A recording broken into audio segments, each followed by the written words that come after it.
인도네시아가 억지를 부리며 KF-21 분담금 최종 협상을 자신들에게 유리하게 끌고 가려는 지금, 폴란드가 아닌 또 다른 국가에서 KF-21을 구매하고 싶다고 협상팀을 꾸렸다는 소식이 들려와 인도네시아에 비상이 걸렸다고 합니다.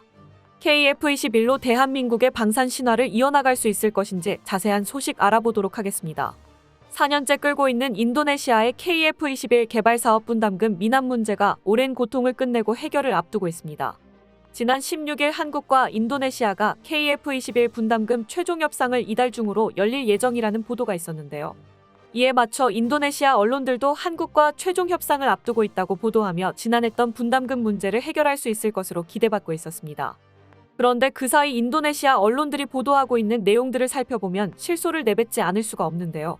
인도네시아 언론 조나 자카르타에서는 6월 중으로 KF-21 협상이 마무리될 것이란 소식을 전하며 분담금을 반드시 현금으로 지불할 필요가 없다고 주장하고 있습니다.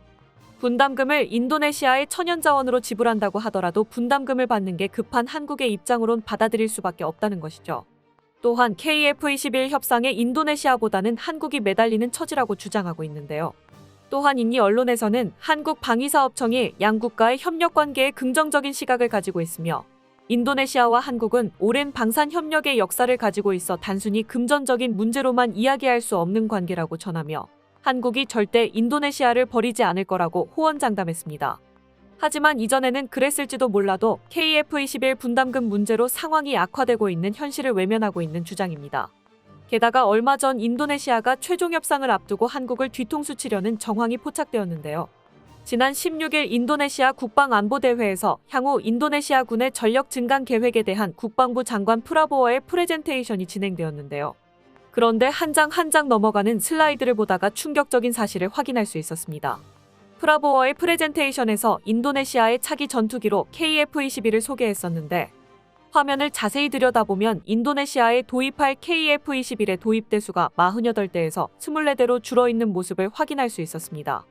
인도네시아는 한국과 계약상 KF-21 전투기 50여 대를 현지에서 양산하여 도입하기로 되어 있었는데요. 그런데 이번 국방부 프레젠테이션을 통해 인도네시아군의 KF-21 도입 대수를 절반으로 줄여버린 장면이 포착되며 이게 사실인지 한국과 협상이 된 부분인지 여러 의문들이 제기되고 있습니다. 안 그래도 인도네시아에 대한 신뢰도가 바닥을 드러냈었는데 이러한 소식들까지 전해지면서 인도네시아를 퇴출해야 한다는 목소리가 높아지고 있는데요. 마침 믿을 수 있는 파트너 폴란드와 함께 제3의 국가에서 KF-21을 구매하고 싶다는 소식이 전해지며 정말로 인도네시아와의 관계를 청산해버려도 되는 게 아니냐는 기대감이 높아지고 있습니다. 인도네시아와 함께 동남아에서 가장 많은 한국 무기를 도입해 운용하고 있는 필리핀이 바로 그 주인공인데요.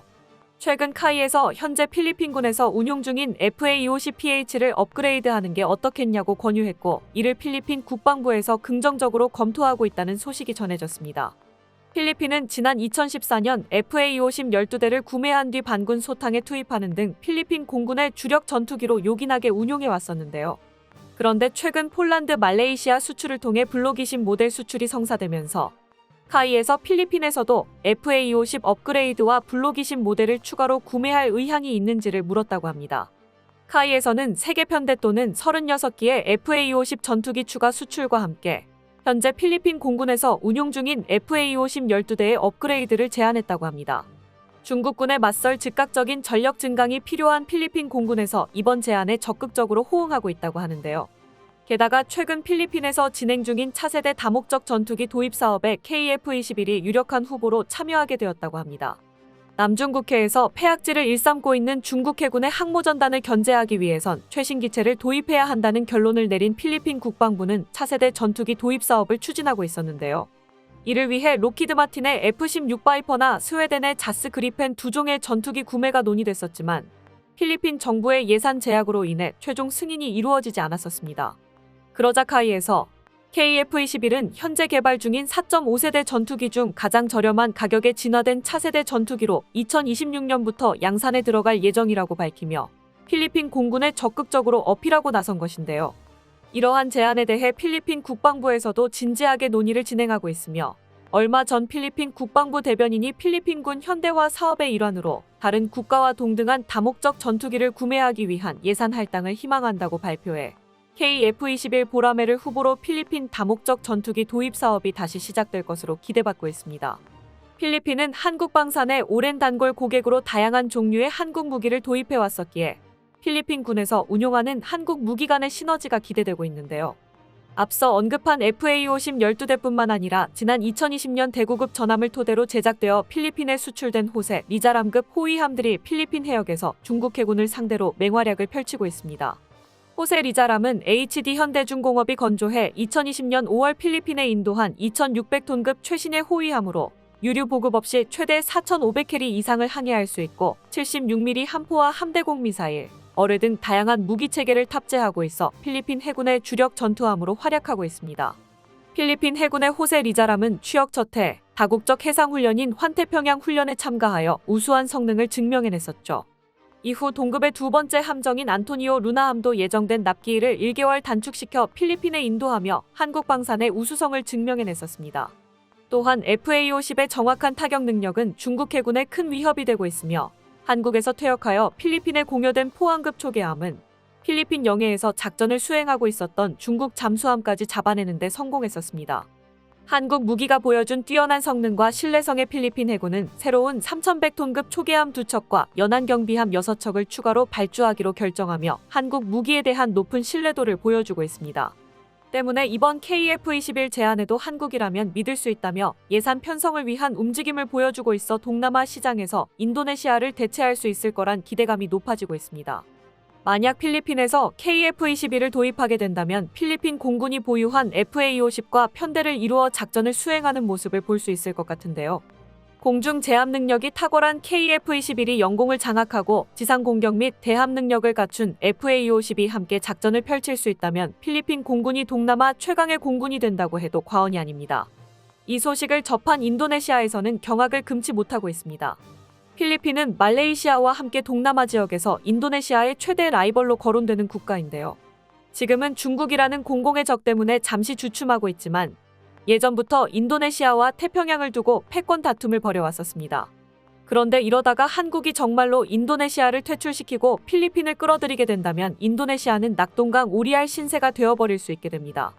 이 때문에 인도네시아 현지 언론들이 분담금 지불을 막으며 상황을 여기까지 끌고 온 인도네시아 국방장관 프라보어 수비안토를 질타하기 시작했는데요.